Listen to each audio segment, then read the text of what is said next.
Liam asks, what's next for Windows? Well, actually what's next for Windows is what's next for tablets, and not just Microsoft tablets, but all tablets. What's next for Windows is really the merging of the browser and the desktop operating system. We're going to start seeing applications that are developed to run in HTML with JavaScript for the primary interface.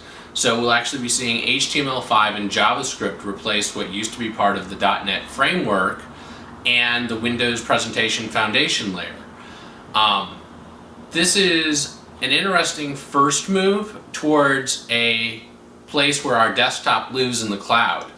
By porting applications so that at least the user experience and the user interface run in HTML5 and JavaScript, we're getting closer to a scenario where what we see in desktop applications and what we see in online or cloud applications will be very much the same. This should allow us to get to a point where we do computation anywhere, which is I'm running a netbook and you're running a powerful desktop. Well, the netbook may not have enough oomph to actually run the desktop application to its full capacity, so in that case you'd run in the cloud. But when you hop on an airplane, you'd be running locally even if it was slower. So you truly get this best case scenario for where the CPUs are the cheapest. This is going to make it a lot easier to do very rich applications on tablet devices and netbooks.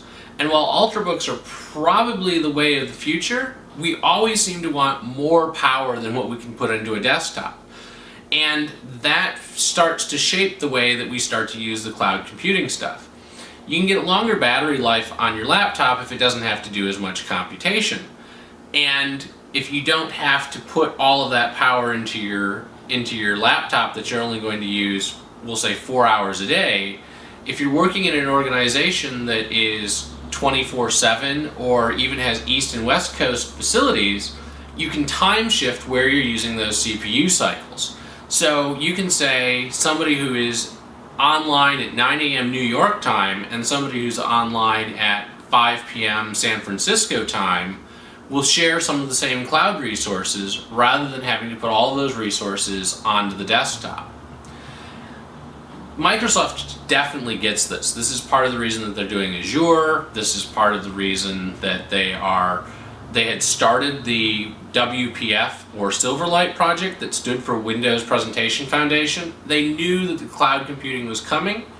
They were hoping that they were going to own it with Silverlight. It turns out that HTML5 basically beat Silverlight, beat Flash, and so we're looking at everything starting to be a canvas on HTML5.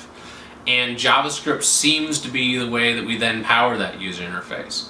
And some of the JavaScript may end up being compiled or no longer run as just in time. It will actually run as hardened code so that it's faster, but it'll still be authored in the same language as the JavaScript.